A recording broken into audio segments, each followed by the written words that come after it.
We often do this. We lump things together and give it a uniform identity, and it doesn't really represent the diversity that is out there in the world, whether it's amongst rocks or particular types of tree bark or people. You know, we lump people together as well, rather than picking them out and saying these are all individuals. Niall Benvie there, talking about his Meet Your Neighbours project, which studies nature's diversity. I'll introduce Niall in a minute, but first, welcome to the Viewfinders Photography Podcast, where we talk photography, but we go way beyond camera settings, delving into the thoughts of brilliant photographers from all around the world. I'm your host, Graham Dargy. I'm a professional photographer from Aberdeen in Scotland. Thanks for checking out this episode. I hope things are good where you are. Here, we've had a rare spell of sunshine, and after a winter that just went on and on and on, it's such a relief not to be cold, not to be bunched up in layers of merino wool and fleece, and it's just been so nice. So I'm hoping that continues, well, forever. I could handle that. One thing I do love about the sunshine is it's really conducive for my new hobby, roller skating. Now, you might be wondering why a 42-year-old man is taking up roller skating.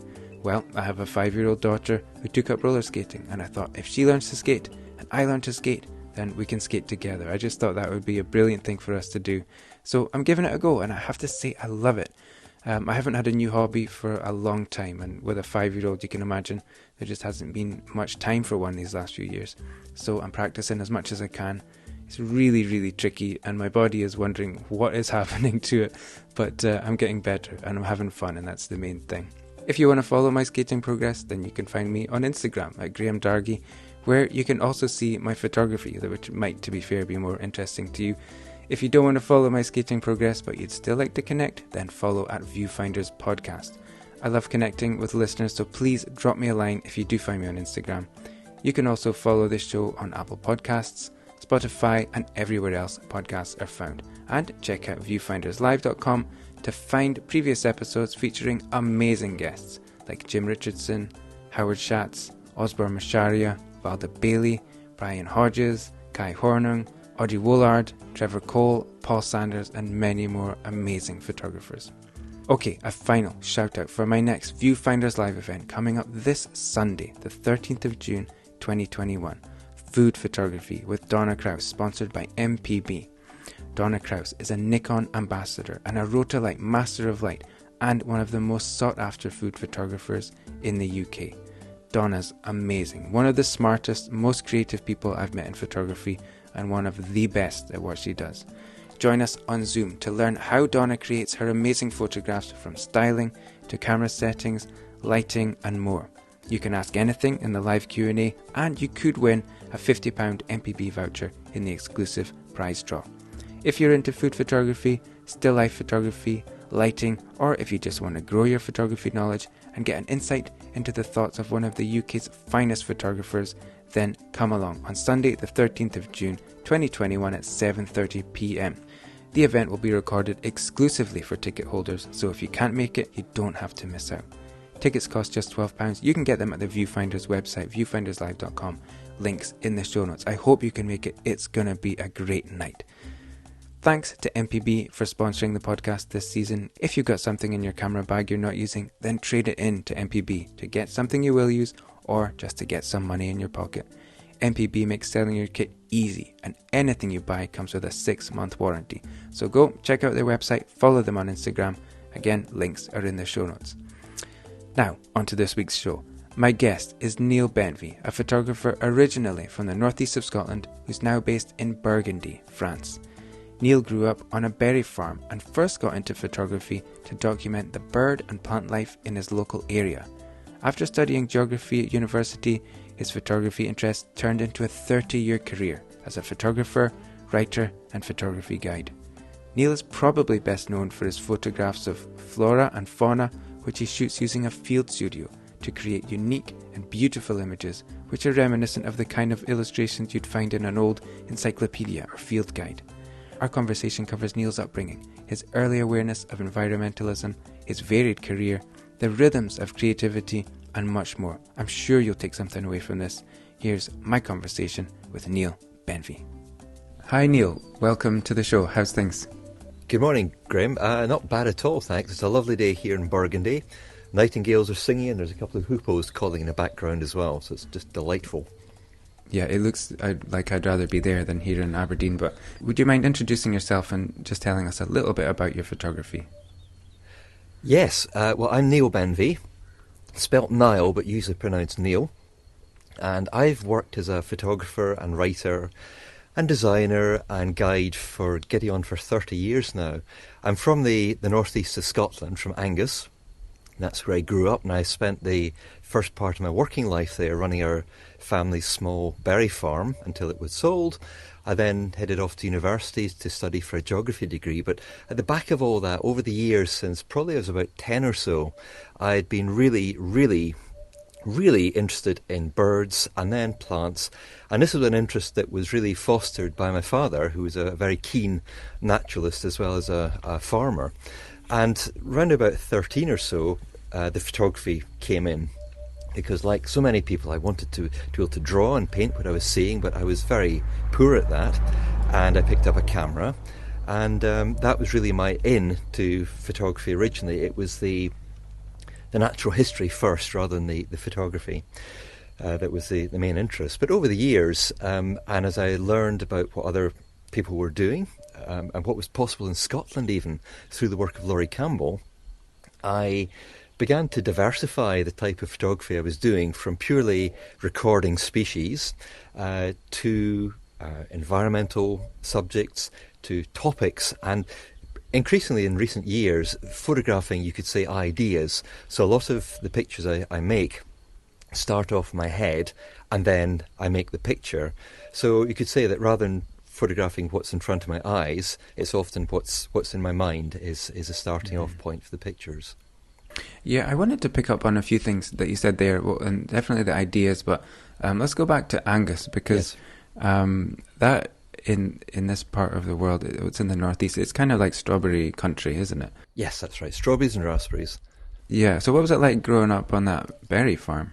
Well, I was a very privileged child. I got to grow up on a farm, and the farm was successful enough, certainly in the 50s and 60s. My dad bought it just after the war, that it allowed, even just off 80 acres at that time, my parents to bring up a family of 4 children, and for them to have space in their lives to dream and to imagine, and in my case, to get totally absorbed by the natural world, both in the farm and a bit further afield as well.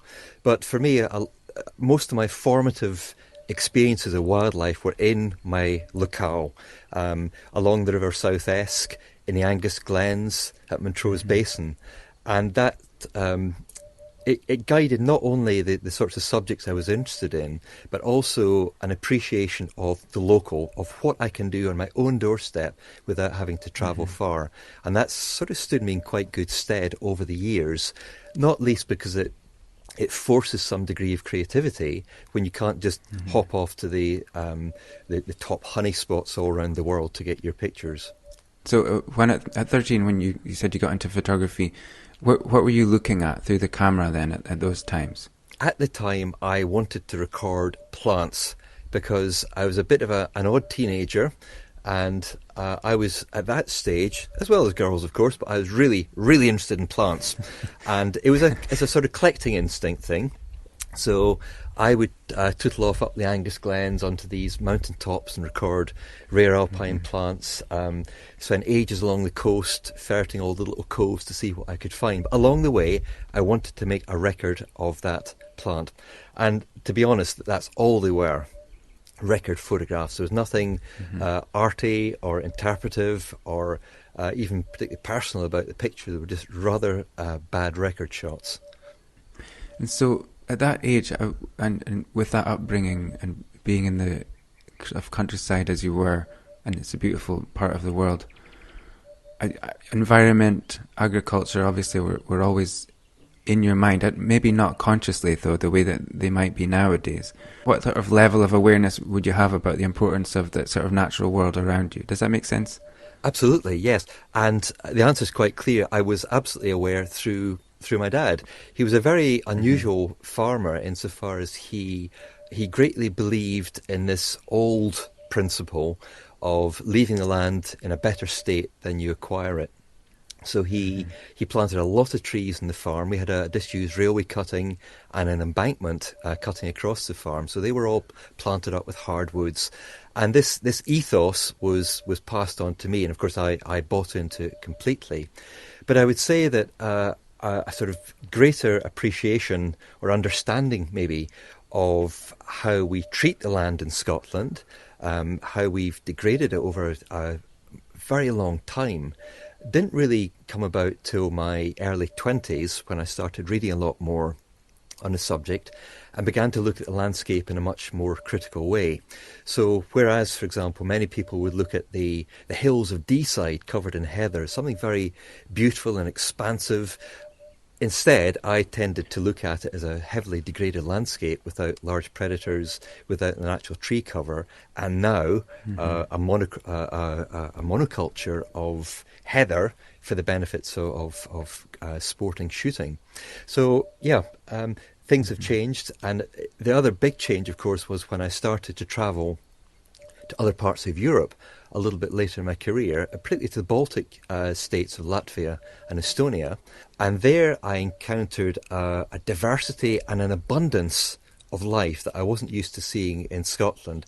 And these were not wilderness areas. These were cultural landscapes where people were farming, albeit very simple farming, without anything in the way of pesticides or herbicides. But it highlighted to me just how impoverished the wildlife of Scotland had become, largely through the actions of people. I was struck too by the fact that Latvia had a population then, this is in the early 2000s, of round about 30 to 50,000 culling male corncrakes. And at that time, we were spending a huge amount of money in Scotland each year on conserving the 600 or so males, principally in the Outer Hebrides. So this dissonance between what we spend and what we value here compared to what is actually still extant in other parts of Europe began to ring pretty loudly in my head and really laid the ground for a lot of the writing I started doing at that stage. And so you went to study geography and contemporary European studies. So what did that set you up for career-wise, and then how did that kind of mingle with the photography interest that you had going on? I was, 25 or so, I think, when I went to university, because our farm was sold after, well, I ran it for 7 years, then it was sold. So I think at that stage, I mean, I had grades from school that would have got me in, but I didn't do it then. I think at that stage you're thinking, I need to get my degree. I'm going to go for something that I'm interested in, and it's probably fairly safe. So I did my geography degree. But I have to say that I rather regarded it as a job. I didn't get involved in student life because I was totally into my photography then, and I was really going in at 8:30, finishing at 5, and using the rest of my time for building my portfolio of pictures and running other projects as well. So what did it give me? Well, it taught me how to write and how to analyse information and present it. So that was a very, very useful thing. But I haven't really put much of the knowledge to direct use, except a couple of biogeography courses that I did. Nevertheless, it was a good training for that. And as I say, I used that time to sort of dip my toe in the water, to make contact with professional wildlife photographers, and just to get some sort of sense as to what it would take when I graduated to make the move into being a full-time wildlife photographer. After that, where did it go career-wise and photography-wise? And I'm really interested in how the environmental kind of eye that you have, the photography, and when that became writing as well. So where did you go from there to here? Well, after I graduated, I had this opportunity because I didn't have any children at that stage. I thought, this is the time, we just need to see if we can make this work. And it was very, in many ways, it was very naive. I had a tiny portfolio of, frankly, not awfully great photography. There were a few pictures. I'd had some winners in BBC Wildlife Photography of the Year at that stage, but the number of pictures I had that I could go to market with was really, really small. But on the other hand, there wasn't much in the way of competition. We had Laurie Campbell, who was the established and totally preeminent Scottish wildlife photographer, and I believe still is. But apart from a couple of colleagues who were working at it part-time, I had a fairly open run to try and get my work out there as well, which at that time looked pretty similar to Laurie's, I have to say. But I was also writing as well. That was a big thing for me early on, because I realised that the marketability of my pictures was much greater if there was text that would go with them. And initially the writing was principally about photography and the experience of being out with these wild creatures. But in time it became a bit more thoughtful, maybe. It became more about environmental topics too, and I started to act more like a photojournalist when I was travelling, searching for a story, making sure I got the elements to illustrate that, and then seeking outlets for it when I came back home. I was going to pick up on the writing there.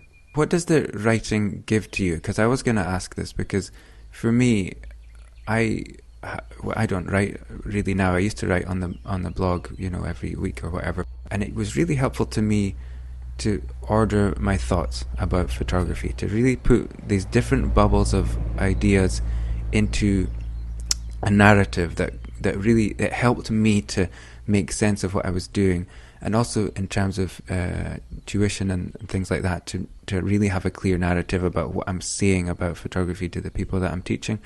I was wondering, the writing alongside the photography, does that help your thought process? Does it help you move on and develop your own ideas, or where are you at with that?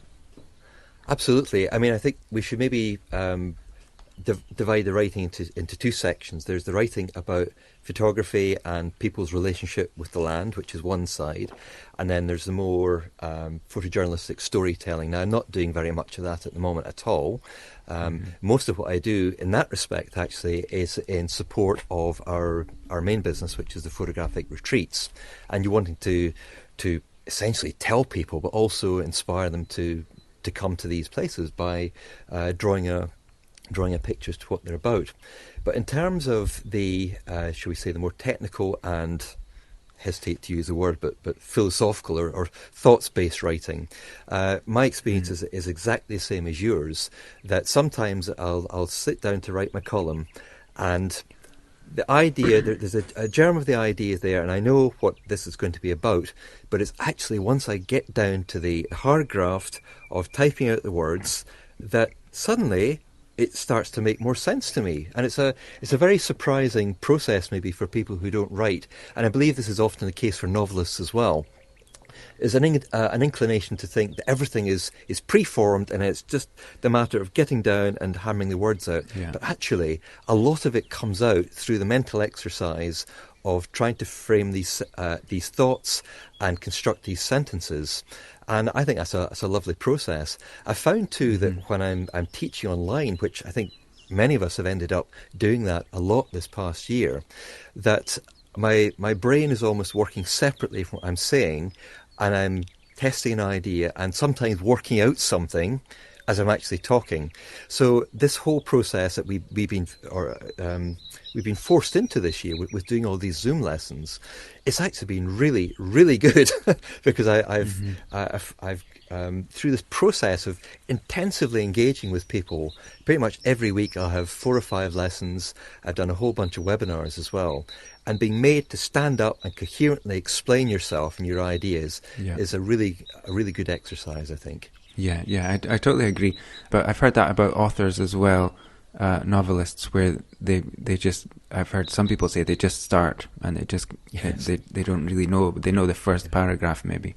And I've heard other people say, the characters just kind of wrote themselves, the dialogue, they just gave it to me, which I know I can't write a novel like that, but I can understand that from an ideas perspective and developing ideas. Like I knew when I started the podcast, there was more. I just knew that I had to get moving with it, and the more would kind of download. Once you're familiar with that rhythm of creativity, I think it brings you a lot of freedom to actually start something knowing that you don't know necessarily what it's going to be, but knowing that you can at least start, rather than, because otherwise if you think it has to be the whole picture, then you can be kind of imprisoned by that and actually not get going at all. So I think one of the things that absolutely crushes creativity is preconceptions, fixed ideas about how things should be or how they should be photographed. Whenever I hear people using the word should in the context of creativity, my toes curl, unless it's you should ignore all the rules and you should be yourself. But otherwise, should is not a good word in this realm.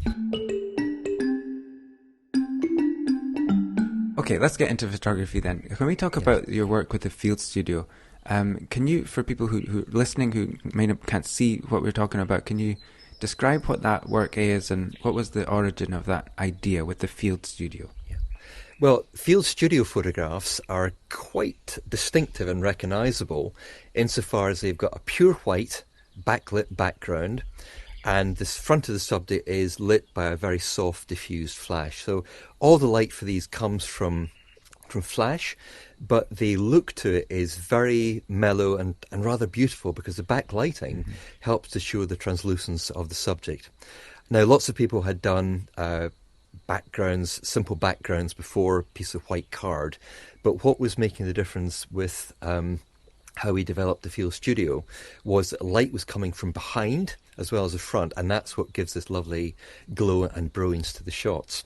And I'd tried doing white background pictures in the late 1990s on film, but as a parsimonious Scot, I just could not thole the tremendous waste of film that was involved to get results where everything was out to white in the background. Now, why does that actually matter? Well, the work has evolved into these white background portraits being simply the elements that go into making much more complex and interesting composites. And if the background isn't pure white, then it just doesn't work, or it's an awful lot more work to do it. Now, I'm certainly not the first person to have done this stuff, but I think pretty soon after I cracked the technique, I started to publish it, and I found that a lot of people were actually interested in this as well. And that's when I then found out about our antecedents like David Lichwager and Susan Middleton. And even before them, Jim Balog had done some work with rare species in the studio on white backgrounds, albeit not backlit. And going further back than that, into the 1920s, the German photographer Karl Blossfeld had created several books of beautiful, very, very simple images which just celebrated the natural forms of ferns and seed heads and things. And so this is a continuity of an idea that's been going for a long time. And I'd like to think that through the work I've done and all my friends and colleagues on the Meet Your Neighbours project, which is a sort of a worldwide collaboration of people all shooting to exactly the same protocol, that we've sort of further advanced the look of the pictures and people's enjoyment of them as well, because they're certainly being seen much further afield. And if I may be facetious for a second, they're also an awful lot cheaper to print than normal photographs because most of it's white. Well, that's the Scotsman in you definitely coming out there. Well, it seems like it's really resonated with people. I mean, I can understand why. It looks beautiful. But it's not unlike any kind of photography that most of us have seen before, although, as you've alluded to, it seems like it's a bit of a time-honoured kind of thing, a bit like I was talking with Howard Schatz about the motion studies as well. What do you think it is about that really lands with people? Well, I want to answer this in the context of the evolution of it and what I'm doing now.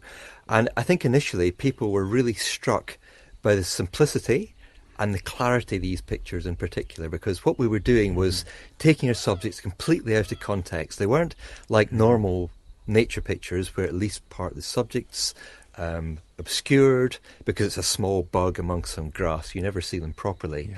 Yeah. But also seeing what people thought were very familiar species like minnows and other animals, and newts is another good example, which people think, oh, they're a bit dull, a bit brown, and then you put them isolated in a white tank and people say, wow, look at the colours, look at the patterns in these animals.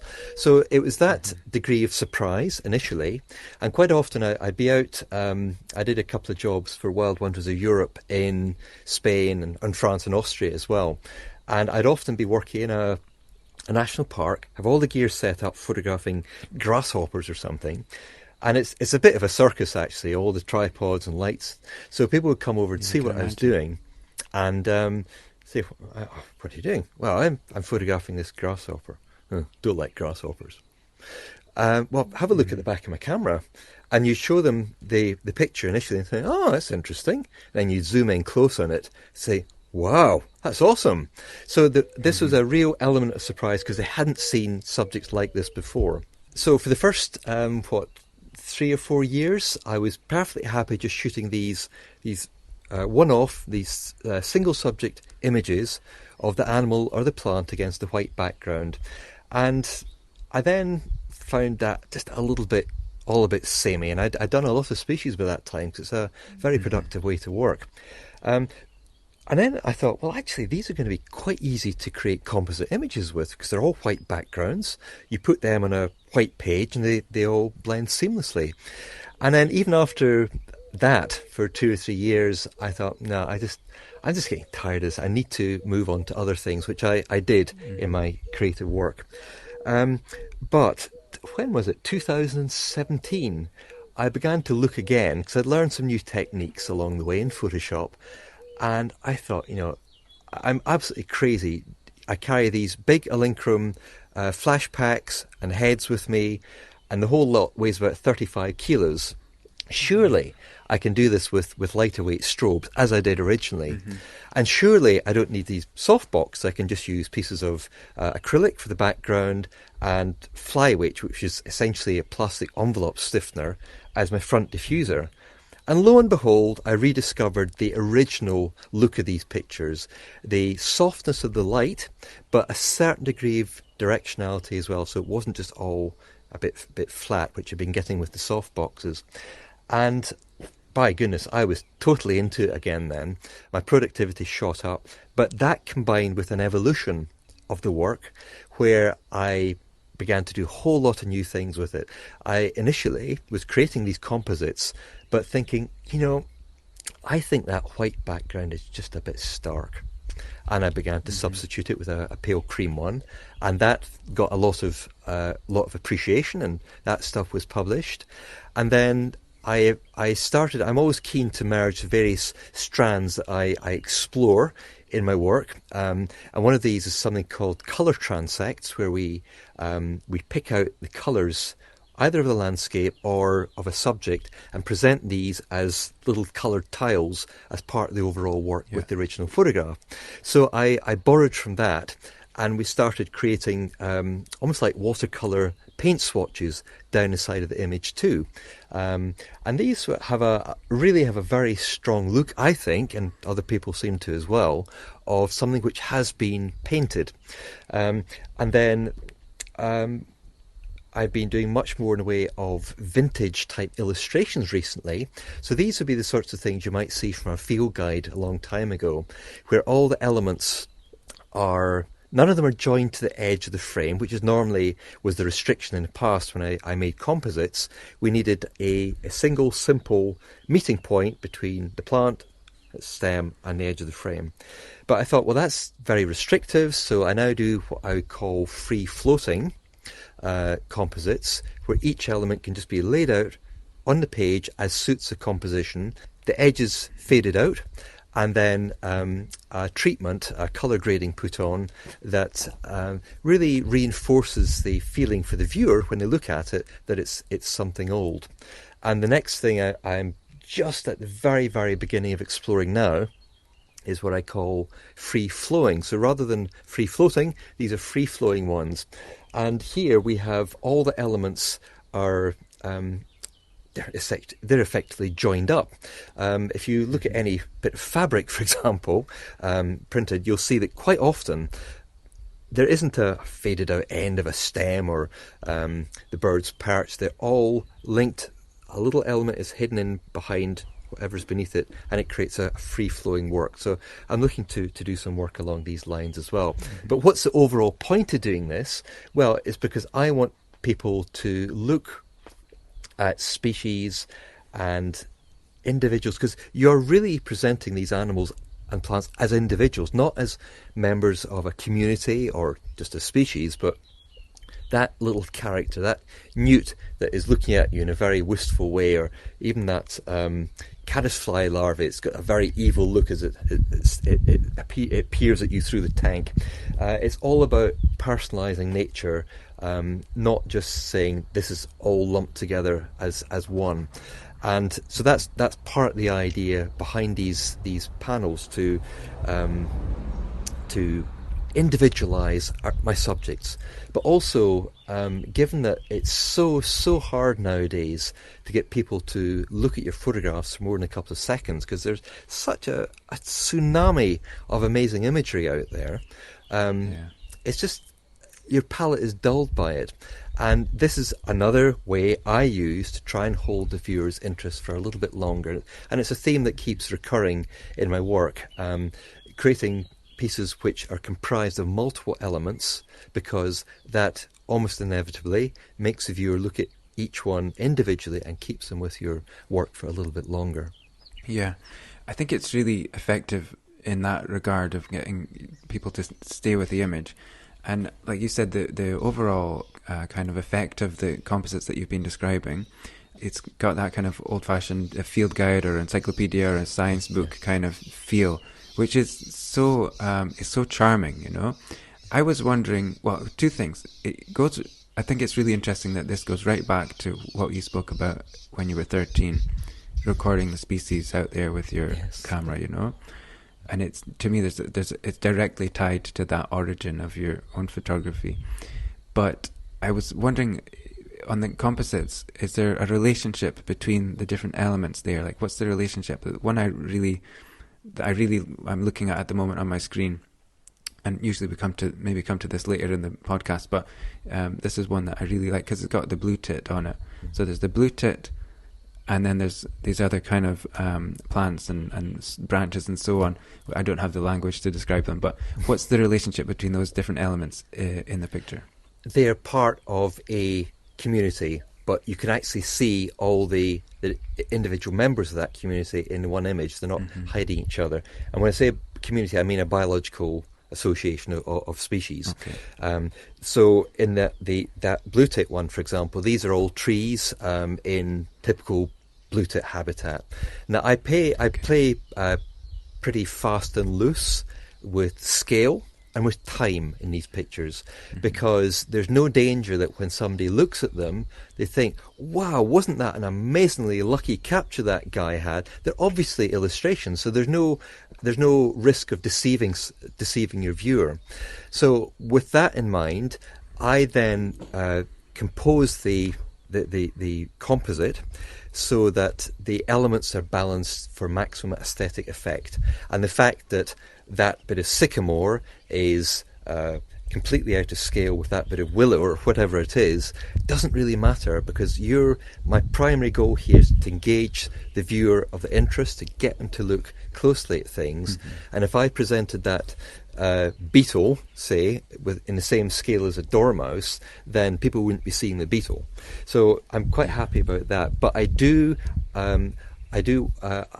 observe the community accurately, but sometimes the time is flexible as well. So I might have a plant that actually flowers at the end of February in the same composite as a plant that doesn't produce its fruit until the autumn, and you see both elements together. And this is I think this comes from a quite good long tradition of illustration, where illustration isn't necessarily about a completely accurate record of how things are. In an illustration, you can communicate things to the viewer which are not possible in a photograph, and that's why so many field guides still use illustrators rather than photographers or photographs. I wanted to also segue to your panels work at the chocolate bars, I think you call them. So it's going back to another way of getting people to hold their attention on their work, but that was a conscious response to this idea of getting people to stay with your image for more than a few seconds, I think, from what I've read. So presumably you start to shoot with that idea in mind. So I really like the ones where you have the same leaf, but you have many different versions of that leaf. Or there's a few other examples along those lines. But what can you talk about that idea of shooting those chocolate bars or panels? I shot my first chocolate bar, as I subsequently called them. And let me tell you first why they're called chocolate bars. My idea is that if you offer a hungry person a single chunk of chocolate, it's quite nice, but it's not really very satisfying. And it's a lot like all those lovely little details of rocks and lichens and mosses and all these things that we love doing, but actually you're not going to keep your viewer with you for more than 2 seconds with these. But once you start putting them together en masse, then visually I think it's much more arresting. And what I was going to say was the first one I did was in Norway in 2007. I was just touring around in my camper van then, and I was staying beside this little boggy area and had lots and lots of birch trees in it, and I was really struck by how varied the bark was, because you maybe think of birch as being grey with these black lentils across it and that's it, but actually there's a huge variety you can find there. And I began to think, well, if I want to photograph birch bark, what should I photograph? Is it this one or that one? I thought, this is ridiculous. It's the variety that is actually what represents it. And I then began to think along the lines of, well, we often do this. We lump things together and give it a uniform identity, and it doesn't really represent the diversity that is out there in the world, whether it's amongst rocks or particular types of tree bark or people. You know, we lump people together as well, rather than picking them out and saying these are all individuals. So I then thought, well, this is actually quite a big theme. And it began to appear in quite a lot of the work I was doing, where I wanted to actually stop people from being lazy and lumping everything together, and instead represent the diversity that is present. So it could be in types of coloured granite, or, as you mentioned, these leaves. For that project, I photographed, I think it was 300 oak leaves in the autumn, all individually, on my Field Studio set, and then laid them out using, at that time, InDesign, all scaled to be the same size, but each one as quite different from the other. A bit of an invitation for the viewer to explore and see the variety amongst these leaves. I did the same thing for beech leaves too, about another 300 beech leaves. And for me, the most interesting project, I think, was when I photographed 500 pebbles, all individually, one at a time, from the beach at Auchmithie, which is just outside Arbroath on the east coast of Scotland. And there, it's one of these pebble beaches that you get in various places in the northeast, where it's backed by old red sandstone cliffs that have layers of what they call pudding stone. So when these cliffs were formed, we're talking more than 400 million years ago, the sandstone into which the pebbles became embedded into this matrix, at that time Scotland, or what was become Scotland, was somewhere near where the Sahara is nowadays. But these pebbles that were getting embedded in the sand at that stage were really, really old, because they were smooth. They'd been worked by water for eons before then. Then they got embedded in the sandstone, built into cliffs, drifted north through continental drift up to where Scotland now is, and all the time these being eroded, and eventually they came out on the beach. And they look nothing when they're dry, but then the water comes in, and these beautiful colours and patterns that have endured for an unimaginably long time are still there to be seen. And I thought, talking about a grey beach is so wrong here. We need to highlight how beautiful and distinctive all these are. And that's what I did with that particular project, each one shot individually. I love pebbles, and we live just right on the coast, and every time I go to the beach, whether we go to Stonehaven or just to the Cove Bay here, I'm always really fascinated by the pebbles, and like the more you look at them, the more you see, you know.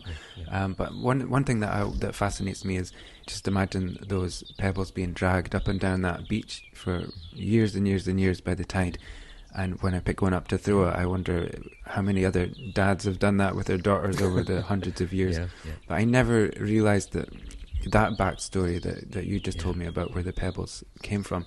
But the most interesting thing I thought that you said was that Scotland used to be where the Sahara is, and I kind of wish they would move it back there, to be honest. But anyway, I'm picking up a thread here on your work. You're really an observer. The colours of things seem to be interesting to you, and I like I think is really interesting when you take these elements, whether it's on the panels that we were talking about earlier, where it's the field studio stuff, or more like the flat lay kind of leaves.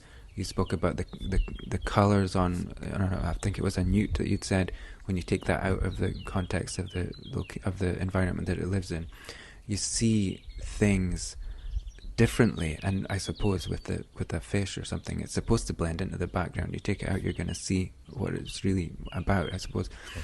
You must be curious about representing the diversity of nature, which you've already said you are, but it's really, really coming out in everything that you're saying. So, well, could I make a sort of broader observation about things? I started off, as we've sort of alluded to, as a traditional wildlife photographer. It was plants, and then birds is what I really, really wanted to photograph. And doing it in these early days, as I said, there weren't very many other people doing it in Scotland. I'm a bit of a contrarian, I think, not in an unpleasant way, but I don't like going with the crowd. And it was quite a niche thing to be doing, to be a wildlife photographer. And then once it started being mainstream, and of course there were lots of people then, better resourced, better equipment, and probably better photographers too, were producing work that made mine no longer relevant. So my natural inclination then was to, and of course digital revolution made this possible, was to start exploring the ideas in my head and how I could photograph these, rather than just trying to do more amazing, impactful wildlife photographs. That there was no point in me doing that anymore at that stage. So from a traditional starting off point, I simply evolved. But more importantly, and I think this is a quite useful for your listeners to understand as well, is I began to find context for the pictures of what I was making. It was no longer a bunch of random photographs of nice subjects and good locations. It was actually much more about things. So rather than photographs being of particular subjects, these pictures fitted into a broader context. And this obviously was happening when I was doing photojournalistic stories in the Baltic states, but more generally, they were about they're pictures that were serving a bigger story. And that's what helped to join them together. And I think when photographers can find this, they not only have a better idea of what they want to photograph next, but also their body of work becomes more coherent as well, because it's about something rather than just a lot of random illustrations.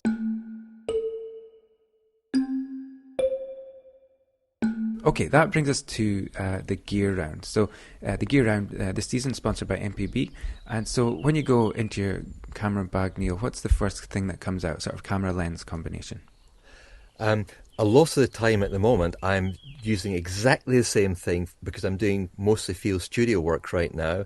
So it's a Nikon D810 with a Sigma 150 macro lens. Now, I used to use a very, very sharp micro Nikkor 200, but actually the autofocus was not very effective, which is really helpful if you're photographing little creatures moving about quickly. So I bought that Sigma lens about 10 years ago, and it's been great. But beyond that, I'm not a great gear hand actually. In the 16 years since I converted to digital, and I was one of the latest of my colleagues, I've owned just 4 cameras. And the one I have at the moment, the 810, I've been using for the last 5 years. Why? Because it does everything I need it to do. But I have a 21-year-old 500 f4, which is an amazingly sharp lens and still works beautifully. 50, 85, 7200, 1635, and the 150, and that's it. For me, what's much more interesting is the lighting gear, because that's what helps to separate out your pictures from what other people are doing. And I've got a Linkrum ELB 400s, well, 2 packs and a bunch of heads for that. Variety of soft boxes, but for my field studio work, that is done just with 2 fairly inexpensive cactus flash guns, which have built-in radio trigger, and a piece of perspex that goes behind the subject, and a piece of this envelope stiffener that is used for the front diffuser, which is just perfect. The gear is quite heavy to carry about. The field studio kit is about 25 kilos, but I can carry that all in my purse and be relatively mobile with that. I love that answer, really. I mean, you could be dragging out the Elinchrom stuff, but really, you can. The Fieldcraft knows you can do it with the smaller flashes, and better. I can see from the size of stuff that you're shooting. Actually, I think I'm a big speedlight proponent, and I have an Elinchrom kit as well. But I always end up going back to the speedlights, because so often on location, you don't need more power; you actually need less power. Yes, and so. I'm getting you. I really like the way that you've described that. So I'll put a link in the show notes to everything, all the gear that you've mentioned, and also a link where you can go to MPB and get a quote to trade in your unwanted photography gear. So MPB buys, sells and trades thousands of items each week. Everything comes with a 6-month warranty. And thanks again to MPB for sponsoring the gear round. So, Neil, it brings us on to a round which I call double exposure. I've already asked you about my favourite picture of yours, which has got the blue tit and it's the panel with the composite, and I love that. Is there a particular shot or experience you've had in your photography journey that's just unforgettable and stands out? I think there's 2 in particular I'm thinking of, because the circumstances around them were really quite challenging. I made my first trip to Norway in my camper van at the time in 1998. I'd seen a BBC programme about sea eagles, and they talk about the reintroduction in Scotland. And as part of the sequence, there was a chap sitting in a wooden cabin somewhere, I thought in Norway, looking out, and in the distance he was watching sea eagles. I thought, flippin' heck, this is interesting. This might be just the lead that I need. So it happened that the writer for the programme, Kenny Taylor, was somebody I knew quite well, and I got in touch with him. And he revealed that the chap who featured in the film was his former PhD student.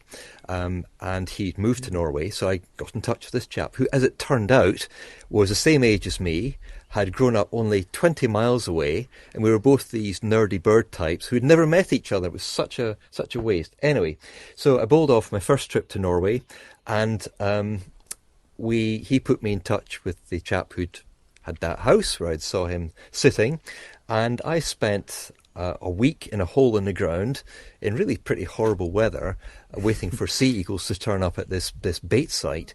And it was only in the very last afternoon, bear in mind this is still in film days, where it was wet, it was gloomy. I think I was down to about a 15th of a second f4, that a couple of eagles and a golden eagle as well turned up at the bait site.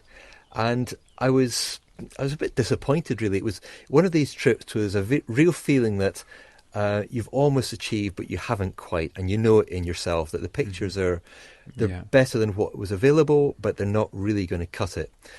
So I organised to go back the next winter, and that was in a different prospect altogether.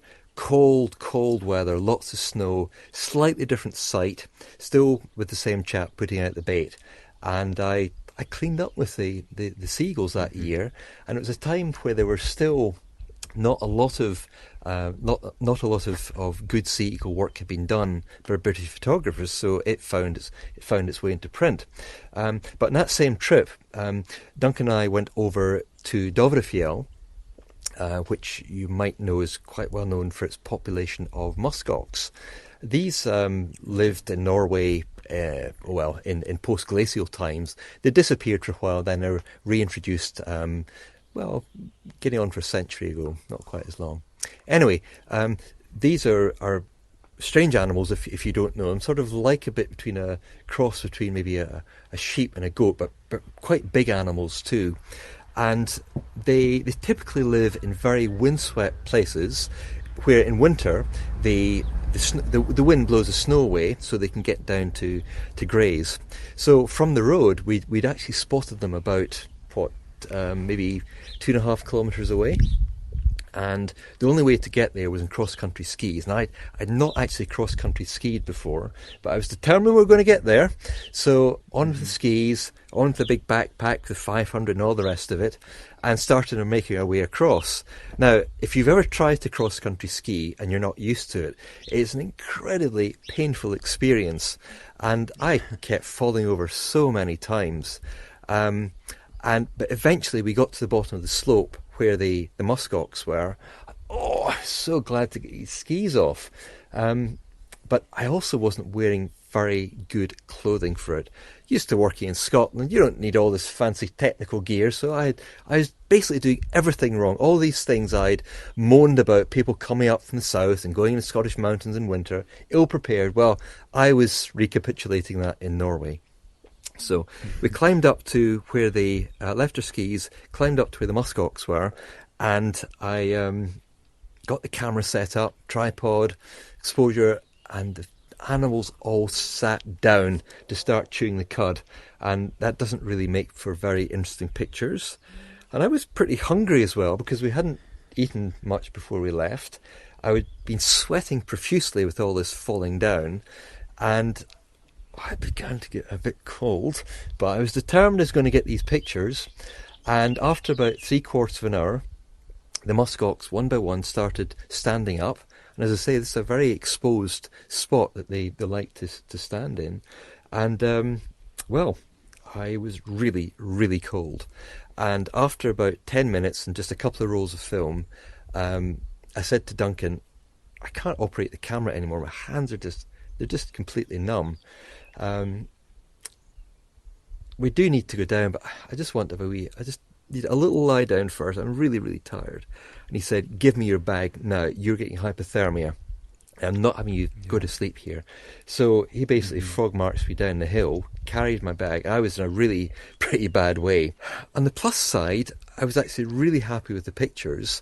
They were fresh pictures that had not been seen. Vincent Munier hadn't done his famous work in Dovrefjell at that stage, and they found their way into print quite a lot. But I was quite proud of them, and I was also kind of glad I didn't let myself down in stuffing up the exposure or something after all the effort had gone into getting it. But there was a lesson learned there too. That brings us on to the quickfire round, which I call motor drive, because it's quickfire. And so, if you're ready, we will proceed. Wide angle or telephoto? Telephoto. Coffee or tea? Tea. Okay, and this is the most important question. Expensive lens cloth or the corner of your shirt? Actually, handkerchief. I keep a clean handkerchief in my left pocket at all times, so that's my preferred choice there. Don't mix it up with the dirty one when you're wiping your lens. This is my optical one, the other's a nasal one. Yeah. Okay. Music round to bring you right back to your roots. Rod Stewart or Proclaimers? If I had to choose, Rod Stewart. Okay, so what was the last great book, movie, series or album you experienced? Possibly Occupied on Netflix, which is about the occupation of Norway by the Russians under EU encouragement, because Norway wants to stop producing oil. Okay, right, it's on Netflix. I'll put a link in the show notes. And name a photographer we should all know. Paul Hermansen. Paul Hermansen. Okay, what kind of work is that?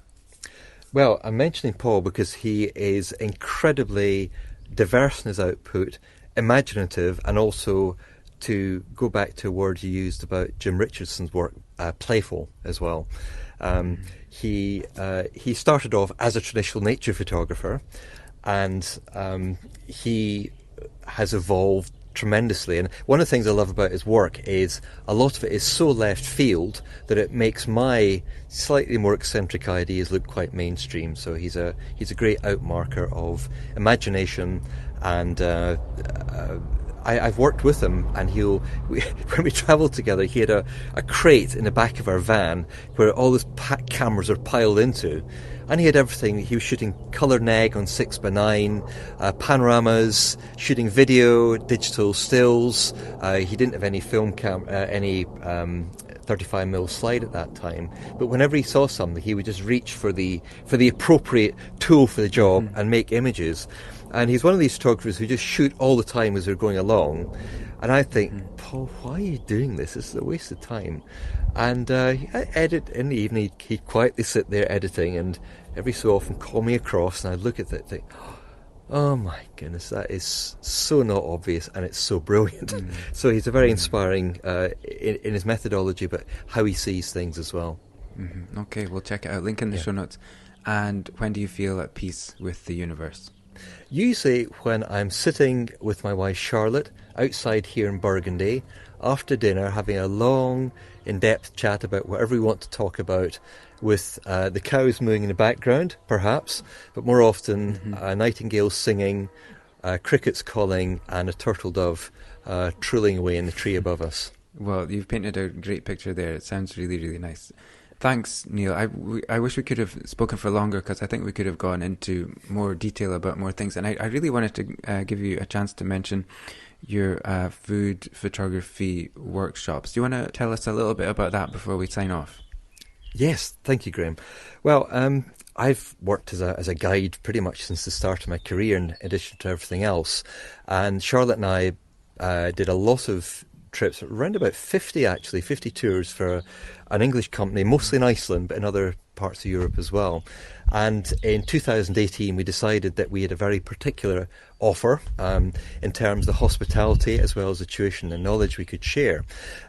So we founded Food and Photography Retreats Limited, and essentially we offer house parties, in a good sense, for photographers who want to be in a lovely location, to learn particular photographic skills, to enjoy good conversation with other photographers, and eat lovely food.